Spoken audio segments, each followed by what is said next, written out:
Hello student, good morning. आज का topic है Michelson Morley experiment. Michelson Morley experiment बनाने का क्या उद्देश्य था, क्यों बनाया गया, ये हम आपको बताएंगे। इसका उद्देश्य था ईथर के फ्रेम में धरती की चाल निकालना। कि जो ईथर है उस ईथर के फ्रेम में धरती यानी पृथ्वी की चाल निकालना, ये उद्देश्य था माइकलसन और मोरले का। लेकिन ये क्या जरूरत पड़ी, क्यों बनाया गया? ये इसलिए बनाया गया कि जो गैलेनियन ट्रांसफॉर्मेशन इक्वेशन और मैक्सवेल इक्वेशन के बीच जो विरोधाभास था, जो उनके बीच टसल थी, उन डिफ़िकल्टियों को दूर किया जाए। क्योंकि जब गैलेनियन ट्रांसफॉर्मेशन गलत होती है, उस कंडीशन में न्यूटन्स लॉ ऑफ मोशन पर भी क्वेश्चन मार्क लगता है। मैक्सवेल की इक्वेशन एक ही फ्रेम के लिए सही है, दूसरे फ्रेम के लिए सही नहीं है। और जब वो कंडीशन अप्लाई होती है, उस कंडीशन में थ्योरी ऑफ रिलेटिविटी पर भी क्वेश्चन मार्क लगने लगता है। या ये भी कह सकते हैं कि मैक्सवेल की जो इक्वेशंस हैं उनके अनुसार थ्योरी ऑफ रिलेटिविटी लागू नहीं होती है। तो इस कठिनाई को, इस डिफ़िकल्टी को दूर करने के लिए माइकलसन एंड मॉर्ले ने ये एपरेटस डिज़ाइन किया। और उन्होंने कहा कि जो ईथर है उस फ्रेम में धरती चलती है, उसका किसी तरह से वेग या चाल निकाल लें तो इस कठिनाई से निवारण मिल जाएगा। ये हमारा ईथर का मीडियम यानी ईथर का माध्यम है, जिसे हम ईथर कह रहे हैं। इसको हमने फ्रेम एस माना है। इस फ्रेम में यानी कि यहाँ पर इस ईथर में ये हमारी धरती है यानी पृथ्वी है, जो v वेलोसिटी से यानी v वेग से x एक्सिस के अनुदिश गति कर रही है, जिसको हमने फ्रेम एस डैश माना। तो यानी कि ये फ्रेम एस है और ये फ्रेम एस डैश है। Frame S dash v velocity से x एक्सिस के अलोंग मोशन कर रहा है। तो s और s डैश हमारे क्या है? इनर्शियल फ्रेम है। इन फ्रेम के बेस पर ही माइकलसन और मोर्ले ने एक एक्सपेरिमेंट डिज़ाइन किया, और वो एक्सपेरिमेंट ये है। माइकलसन मॉर्ले ने इस तरीके का एक एक्सपेरिमेंट डिज़ाइन किया और इस एक्सपेरिमेंट को एक बहुत बड़े बोर्ड पर डिज़ाइन किया। इसमें एक गिलास प्लेट है, गिलास प्लेट, ये मिरर M1 है, ये मिरर M2 है। ये दोनों मिरर M1 और M2 परपेंडिकुलर डायरेक्शन में यानी एक दूसरे के लंबवत है। ये एक टेलीस्कोप लगा है। इस टेलीस्कोप की सहायता से पॉइंट P पर जब इंटरफेरेंस होता है, उस इंटरफेरेंस के कारण एक पैटर्न मिलता है जिसमें डार्क या ब्राइट फ्रिंज मिलती हैं। उन फ्रिंज को इस टेलीस्कोप की सहायता से हम देख सकते हैं कि यहाँ पर क्या घटना घटित होती है, उसको हम नोट करने के लिए हमने लगा रखा है। यहाँ से एक लाइट सोर्स यानी कि जिसको हम कहते हैं मोनोक्रोमेटिक लाइट, इस प्लेट पर आपतित होती है और ये प्लेट क्या है? 45 डिग्री एंगल पर लगी हुई है। यहाँ से एक भाग मिरर M2 की दिशा में चला जाता है और मिरर M2 पर पहुँचता है और वहाँ से फिर जो है परावर्तित होकर यानी कि रिफ्लेक्टेड होकर इस पॉइंट पर आता है। कुछ भाग इधर चला जाता है और कुछ भाग जो है यहाँ जाता है। यहाँ पे जाने के बाद ये मिरर M1 की तरफ जाता है और मिरर M1 से फिर रिफ्लेक्टेड होकर ये पॉइंट P पर पहुंच जाता है। और P पर पहुंचने के बाद इन दोनों रे के बीच इंटरफेरेंस होता है और इंटरफेरेंस होने के कारण एक पैटर्न मिलता है। उस पैटर्न को हम टेलीस्कोप की सहायता से देखते हैं। तो ये तो है एक एपरेटस है। इस पूरे एपरेटस को हम मरकरी से भरे वाटर बाथ में रख देते हैं, जिसे हम फ्रीली मूव करा सकते हैं। इसका कारण क्या है, जो मरकरी हमने ली है उस मरकरी का लेने का उद्देश्य ये है कि उसकी जो डेंसिटी है वो कम है, मिनिमम है, और जो इलास्टिसिटी है वो उसकी मैक्सिमम है। इसलिए हम मरकरी का यूज करते हैं। जब यहाँ से रे चलती है इस मिरर की तरफ जाती है उस कंडीशन में, और जब लौट के आती है उस कंडीशन में Galilean transformation equation Vx is equal to Vx dash is equal to Vx minus v, ये हमारी इक्वेशन है।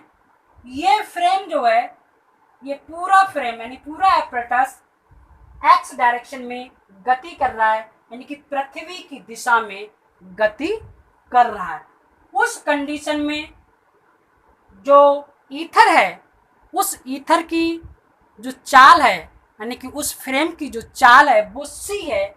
उस कंडीशन में Vx dash is equal to c, तो c बराबर Vx minus b, Vx is equal to c minus b. तो ये इसकी चाल होगी, यानी इस दिशा के लिए ये इसकी चाल होगी। अगर हम यहाँ से यहाँ तक की दूरी L मान लें, डिस्टेंस क्या मान लें, L, तो आप जानते हैं टाइम t बराबर d अपॉन v, तो यानी कि इसको मान लें TA बराबर L upon c minus v।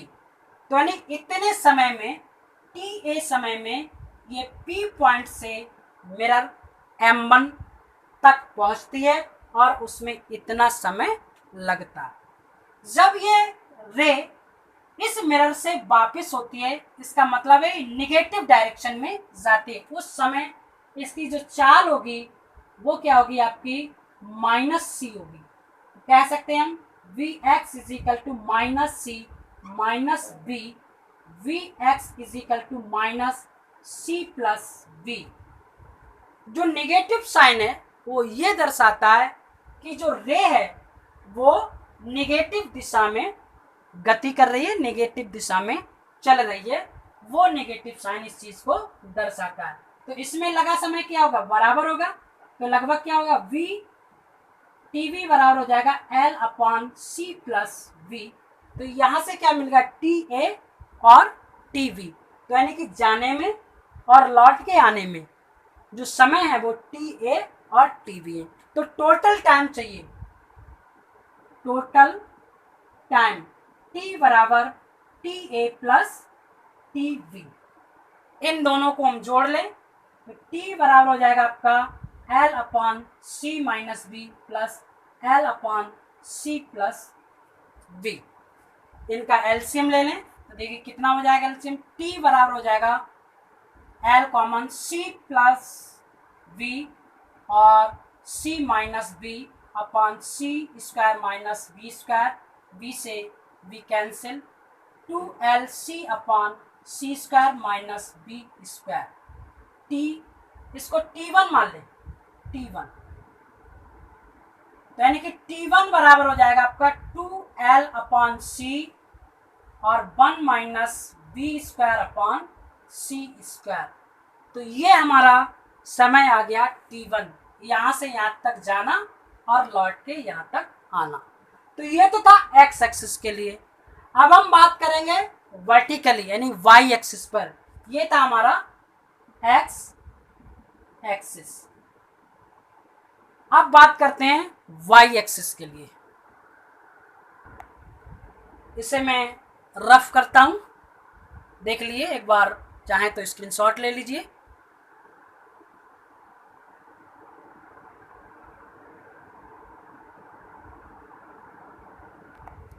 अब हम बात कर रहे हैं वाई एक्सिस, यहाँ से यहाँ तक जाना और यहाँ से यहाँ तक लौट के आना, जो उसमें समय लग रहा है उसको हम मान लें T2। ये हो गया हमारा T1, तो ये हो जाएगा हमारा T2। अब देखिए ये क्या है, परपेंडिकुलर डायरेक्शन, इस डायरेक्शन में ये जा रहा है और लौट के आ रहा है, फ्रेम हमारा इस डायरेक्शन में चल रहा है, हम बात कर रहे हैं वाई डायरेक्शन की। तो वाई डायरेक्शन में जो Vx है वो हमारा 0 होगा, यानी कि वाई डायरेक्शन के लिए Vx डैश बराबर क्या हो जाएगा 0। तो 0 is equal to Vx minus b, Vx बराबर b, इक्वेशन नंबर 1। अगर हम Vy डैश बराबर Vy करें तो यानी कि इसको इस तरह से लिख सकते हैं Vy is equal to Vy dash, equation number 2। Equation 1 और इक्वेशन 2 को क्या हम करें, स्क्वायर कर दें और उसके बाद ऐड कर लें। तो देखिए squaring and adding, squaring and adding, तो देखिए क्या हो जाएगा Vx square plus Vy square बराबर Vy dash square plus b square. ये क्या है हमारा कंपोनेंट है x, y और z। x, y, z का जो कंपोनेंट है वो कंपोनेंट है, z एक्सिस कहाँ है इस डायरेक्शन में, तो ये z एक्सिस तो इसमें है ही नहीं, एपरेटस हमारा क्या है x और y डायरेक्शन में, z डायरेक्शन में हमारा कंपोनेंट क्या है इसमें 0 है। तो ये क्या बन गया हमारा c, तो c स्क्वायर बराबर Vy dash square plus v square या Vy dash square is equal to c square minus v square और Vy dash is equal to under root c square minus b square. ये हमारी चाल मिल गई किसमें, y dash के लिए। तो देखिए अब हमको क्या चाहिए, समय चाहिए। तो समय निकालने के लिए हमको क्या करना है, t यहां से यहां तक जाने में TA बराबर L upon under root c square minus B square, sorry तो जितना जाने में समय लगेगा उतना ही उसको लौट कर आने में समय लगेगा। तो दोनों समय को हम ये TV कह सकते हैं, L upon under root c square minus B square. तो T2 बराबर हो जाएगा TA प्लस TV बराबर L upon under root c square minus B square और plus L upon under root c square minus B square. तो T2 बराबर हो जाएगा आपका 2L upon under root c square minus B square. तो यहाँ तो आपको T2 मिल गया और वहाँ आपको क्या मिल गया, T1 मिल गया। तो इन दोनों समय में हमको क्या करना है, समय अंतराल निकालना, यानी कि डिफरेंस निकालना टाइम में। तो टाइम कैसे निकाल सकते हैं, डेल्टा T बराबर T1 माइनस T2। तो देखिए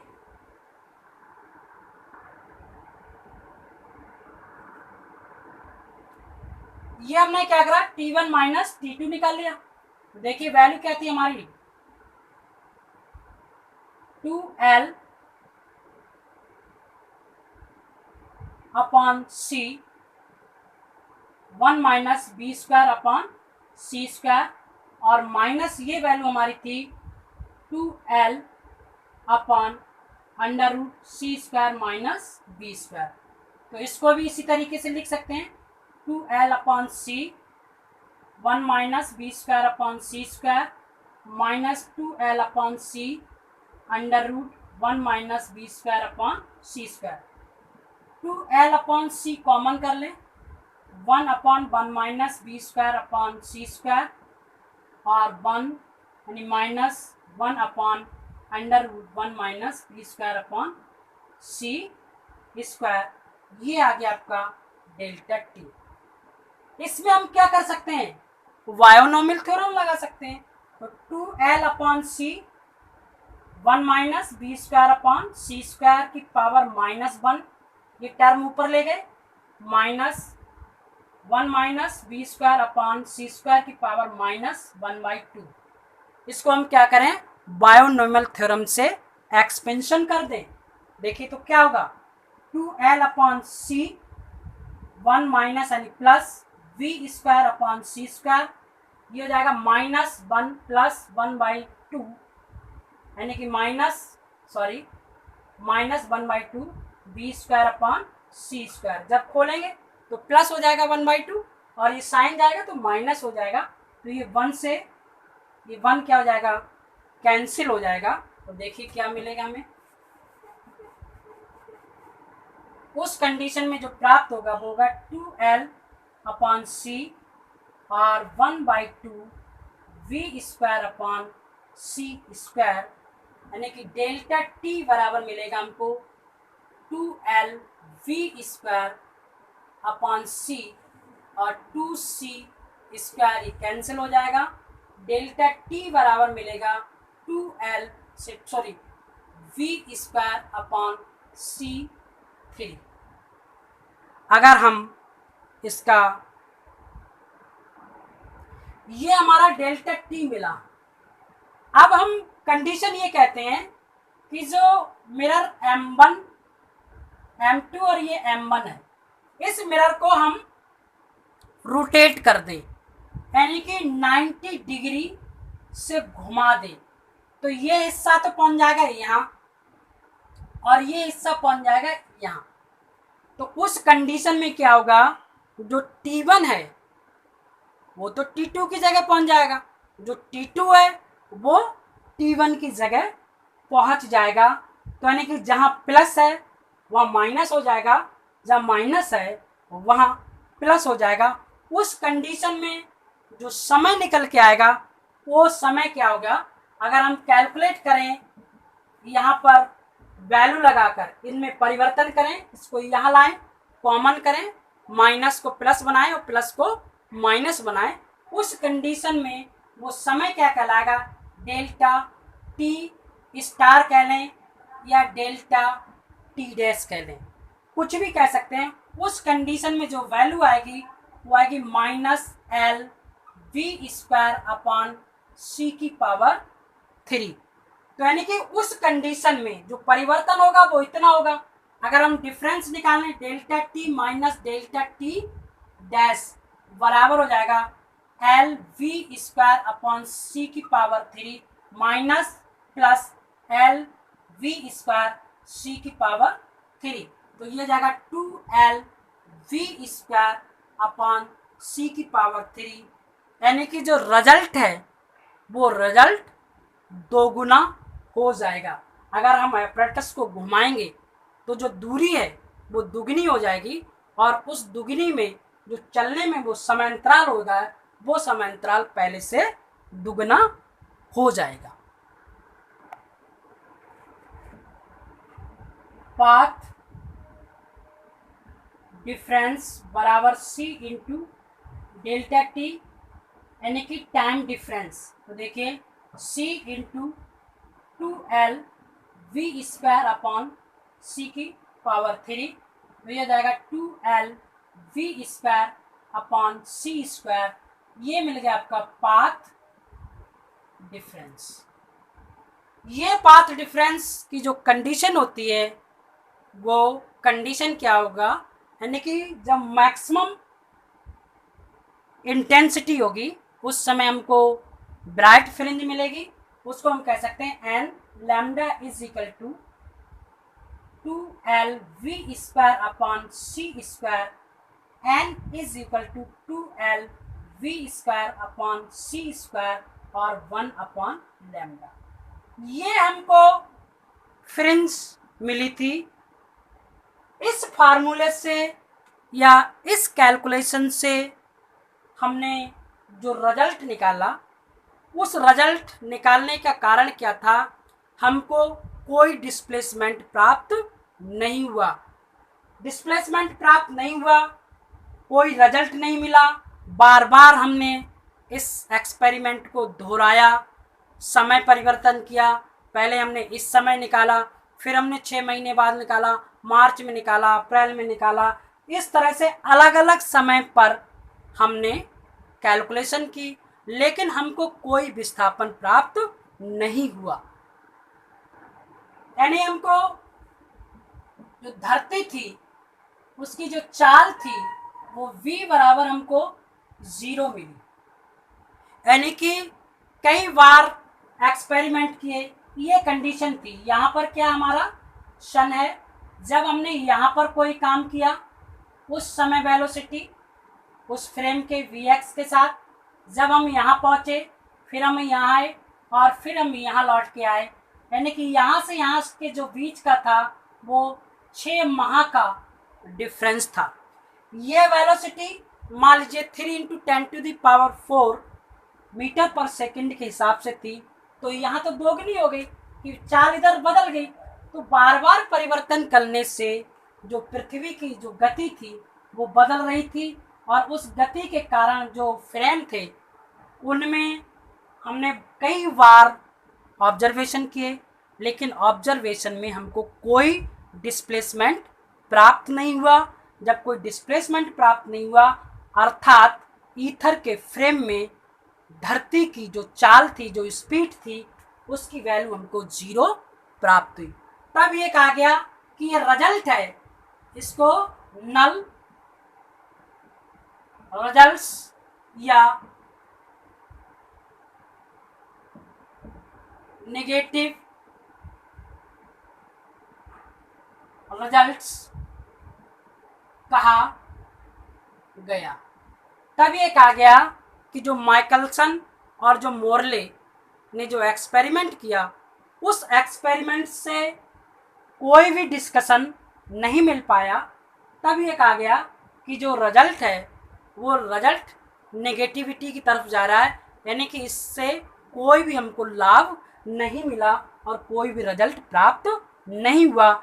इसलिए माइकलसन मोरले एक्सपेरिमेंट को जो रिजल्ट था उस रिजल्ट का नाम दे दिया गया नेगेटिव रिजल्ट। कारण क्या था, जब ये नेगेटिव रिजल्ट मिल गया उस कंडीशन में ये क्लियर हो गया कि थ्योरी ऑफ रिलेटिविटी सही है। अगर ये रिजल्ट में परिवर्तन होता तो हो सकता है थ्योरी ऑफ रिलेटिविटी गलत हो जाती। जब ये चीज़ में कोई रिजल्ट नहीं मिला तो ये कॉन्फिडेंस हो गया, तो ये कह दिया गया कि जो थ्योरी ऑफ रिलेटिविटी है वो सही है, अर्थात फ्रेम एस या फ्रेम एस डैश जो इनर्शियल फ्रेम है, उन फ्रेम में सभी जगह जो न्यूटन के नियम लागू हो रहे हैं वो सभी जगह सत्य हैं या इनवेरिएंट हैं। उसका कारण है फ्रेम एस में, और फ्रेम एस डैश में जो लाइट की वेलोसिटी है वो c है, वो सभी फ्रेमों के लिए एक समान रहेगी। चाहे फ्रेम एस में चाहे फ्रेम एस डैश में कोई भी प्रैक्टिकल किया जाएगा उसमें कोई परिवर्तन आपको प्राप्त नहीं होगा, और उस कंडीशन में थ्योरी ऑफ रिलेटिविटी को सही मान लिया गया। लेकिन थ्योरी ऑफ रिलेटिविटी सही होने का कारण ये था कि जो मैक्सवेल थी, जैसे इलेक्ट्रोमैग्नेटिक वेव है, इलेक्ट्रिक फील्ड है या इलेक्ट्रिसिटी है, उसके कारण जो भी परिवर्तन थे वो सब सही कहा गया कि थ्योरी ऑफ रिलेटिविटी के कारण ये सब सही है।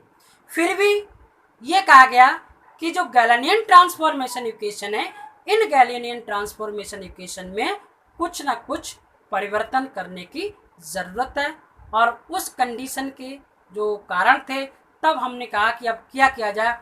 कुछ समय बाद एक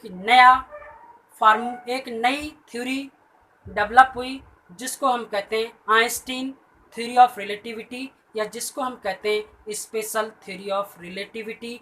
उस स्पेशल थ्योरी ऑफ रिलेटिविटी में ये कहा गया कि जो चीज़ प्रैक्टिकली होती है वो सही होती है, इसलिए इनर्शियल फ्रेम में, सभी इनर्शियल फ्रेम में जो लाइट की वेलोसिटी है वो समान है, लेकिन उसके लिए हमें गैलेनियन ट्रांसफॉर्मेशन इक्वेशंस हैं उनमें हमें कुछ ना कुछ संशोधन करना होगा। तो ये था हमारा माइकलसन मोरले एक्सपेरिमेंट। अगले वीडियो में हम आपको लॉरेंट ट्रांसफॉर्मेशन इक्वेशन और स्पेशल थ्योरी ऑफ रिलेटिविटी को एक्सप्लेन करेंगे।